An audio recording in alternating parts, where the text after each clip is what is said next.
S ಸದ್ಯಕ್ಕೆ ತಜ್ಞರೆಲ್ಲರೂ ಕೂಡ ಭೇಟಿ ನೀಡಿ ಅಲ್ಲಿ ಪರಿಶೀಲನೆಯನ್ನ ನಡೆಸ್ತಾ ಇರುವಂತದ್ದು. ಸದ್ಯಕ್ಕೆ ತಹಸೀಲ್ದಾರ್ ಆಗಿರಬಹುದು, ಇನ್ನೂ ಕೆಲವೊಂದಿಷ್ಟು ಜನ ಅಧಿಕಾರಿಗಳು, ವಿವಿಧ ಇಲಾಖೆ ಅಧಿಕಾರಿಗಳೆಲ್ಲರೂ ಕೂಡ ಅಲ್ಲಿಗೆ ತೆರಳಿ ಇದೇ ವಿಚಾರಕ್ಕೆ ಸಂಬಂಧಪಟ್ಟಂತೆ ಮಾಹಿತಿಯನ್ನ ಪಡೆದುಕೊಂಡಿದ್ದಾರೆ. ಈಗ ರಿಪೇರಿ ಮಾಡುವಂತಹ ಹರಸಾಹಸ ಈಗ ಅವರಿಗೆ ಇರುವಂತದ್ದು. ಹೆಚ್ಚುವರಿಯಾಗಿ ನೀರನ್ನ ಹೊರಬಿಡಬೇಕಾಗಿದೆ. ಸದ್ಯಕ್ಕೆ ಕೆಲವೇ ಕ್ಷಣಗಳಲ್ಲಿ ಸ್ಥಳಕ್ಕೆ ಡಿಸಿಎಂ ಡಿಕೆ ಶಿವಕುಮಾರ್ ಅವರು ಭೇಟಿ ಕೊಡ್ತಾ ಇದ್ದಾರೆ. ತುಂಗಭದ್ರಾ ಡ್ಯಾಂಗೆ ಭೇಟಿ ನೀಡಲಿದ್ದಾರೆ ಉಪಮುಖ್ಯಮಂತ್ರಿ. ಉಸ್ತುವಾರಿ ಸಚಿವ ಶಿವರಾಜ್ ತಂಗಡಗಿಯಿಂದ ಪರಿಶೀಲನೆಯನ್ನು ನಡೆಸಲಾಗ್ತಾ ಇದೆ. ತಡರಾತ್ರಿಯಿಂದಲೂ ಕೂಡ ಸ್ಥಳದಲ್ಲಿ ಅಧಿಕಾರಿಗಳು ಮೊಕ್ಕಾಂ ಹೂಡಿದ್ದಾರೆ. ಕೆಲವೇ ಕ್ಷಣಗಳಲ್ಲಿ ಡಿಸಿಎಂ ಡಿಕೆ ಶಿವಕುಮಾರ್ ಭೇಟಿ ನೀಡಿ ಪರಿಶೀಲನೆಯನ್ನ ನಡೆಸಲಿದ್ದಾರೆ. 19ನೇ ಕ್ರೆಸ್ಟ್ ಗೇಟ್ನಲ್ಲಿ ಚೈನ್ ಕಟ್ ಆಗಿರುವಂತಹ ಹಿನ್ನೆಲೆಯಲ್ಲಿ ಸದ್ಯಕ್ಕೆ ಈಗ ದುರಸ್ತಿ ಕಾರ್ಯ, ಅದರ ಜೊತೆಗೆ ಅದರ ಮಾಹಿತಿಯನ್ನ ಪಡೆಯುವುದಕ್ಕೆ ಡಿಸಿಎಂ ಡಿಕೆ ಶಿವಕುಮಾರ್ ಅವರು ಸ್ಥಳಕ್ಕೆ ತೆರಳುತ್ತಾ ಇದ್ದಾರೆ.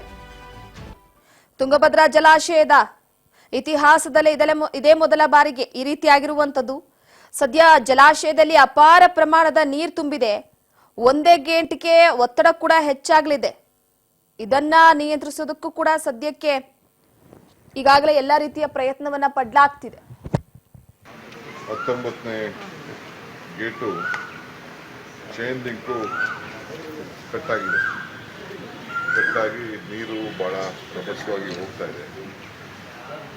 ಸೊ ಆಗಲೇ ತುಂಗಭದ್ರಾ ಡ್ಯಾಮು ಅದು ನಮ್ಮ ಮ್ಯಾನೇಜ್ಮೆಂಟು ತುಂಗಭದ್ರಾ ಬೋರ್ಡ್ಗೆ ಅದು ಸಂಬಂಧಪಟ್ಟ ಸೇರ್ತದೆ. ಈಗ ನಮಗೆ 1 ರಿಂದ 16 ನಮ್ಮ ಮೇಂಟೆನೆನ್ಸು CWC ಗ್ರಾಮೀಣ ತುಂಗಭದ್ರಾ ಬೋರ್ಡು 17ರಿಂದ 32 ಕರ್ನಾಟಕದಲ್ಲಿ. ಸೊ ಇದು ಹೆಚ್ಚು ಕಮ್ಮಿ ಆಗಿದೆ. ನಮ್ಮವರೆಲ್ಲ ಮುಂಜಾಗ್ರತೆ ತೆಗೆದುಕೊಳ್ತಾ ಇದ್ದಾರೆ. ನಾನು ರಾತ್ರಿ ಎಲ್ಲ ಇಡೀ ಆಫೀಸರ್ಸ್ ಎಲ್ಲ ಮಾತಾಡಿ ಏನೇನು ಡೈರೆಕ್ಷನ್ಸ್ ಎಲ್ಲ ಎಕ್ಸ್ಪರ್ಟ್ಸ್ ಎಲ್ಲ ಬಂದಿದ್ದಾರೆ. ಅವರು ಕಳಿಸಿದ್ದಾರೆ, ನಾವು ಎಕ್ಸ್ಪರ್ಟ್ಸ್ ಎಲ್ಲ ಕಳಿಸಿದ್ದೀವಿ. ನಾವು ಕೆಳಗಡೆ ಕಂಪ್ಲೀಟ್ ಡೌನ್ ಸ್ಟ್ರೀಮಲ್ಲಿ ಎಲ್ಲರೂ ಕೂಡ ಎಲ್ಲ ಗೇಟು ಈಗಾಗಲೇ ಓಪನ್ ಆಗಿದೆ. ಎಲ್ಲರೂ ಕೂಡ ನಾವು ಡೈರೆಕ್ಷನ್ಸ್ ಕೊಟ್ಟಿದ್ದೀವಿ. ಡೌನ್ ಸ್ಟ್ರೀಮಲ್ಲಿ ಭಾಳ ಹುಷಾರಾಗಿರಬೇಕು, ಜಾಗೃತರಾಗಿರಬೇಕು, ಎಲ್ಲರೂ ಕೂಡ ಇನ್ಸ್ಟ್ರಕ್ಷನ್ಸ್ ಕೊಟ್ಟಿದ್ದೀವಿ. ಒಂದು ಒಪಿನಿಯನ್ ಏನಿದೆ ಅಂತಂದರೆ, ನೀರು ಓಪನ್ ಮಾಡದೆ ನಾವು ಅದನ್ನು ರಿಪೇರಿ ಮಾಡೋಕ್ಕಾಗೋದಿಲ್ಲ ಅಂತ.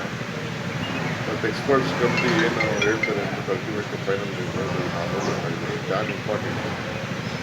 ಸೊ ಆ ದೃಷ್ಟಿಯಿಂದ ಎಲ್ಲ ಮುಂಜಾಗ್ರತೆ ಕ್ರಮ ಕೈಗೊಳ್ತಾ ಇದ್ದೀವಿ. ಅದನ್ನು ಯಾವ ರೀತಿ ನೀರು ಇಟ್ಕೊಂಡು ರಿಪೇರಿ ಮಾಡ್ಬೋದು ಅನ್ನೋದು ಕೂಡ ಅವರೆಲ್ಲ ಪರಿಶೀಲನೆ ಮಾಡ್ತಾ ಇದ್ದಾರೆ. ಒಟ್ಟೊಳಗೆ ಎಲ್ಲ ಗೇಟ್ಸು ಕೂಡ ಈ ಸದ್ಯಕ್ಕೆ ಓಪನ್ ಆಗಿದೆ. ಎಕ್ಸ್ಪರ್ಟ್ಸ್ ಅವ್ರು ಏನು ಹೇಳ್ತಾರೆ, ನಮ್ಮದೇನೇ ಒಪಿನಿಯನ್ ಇರಲಿ, ನಮ್ಮ ಲೋಕಲ್ ರೈತರು ಏನೇ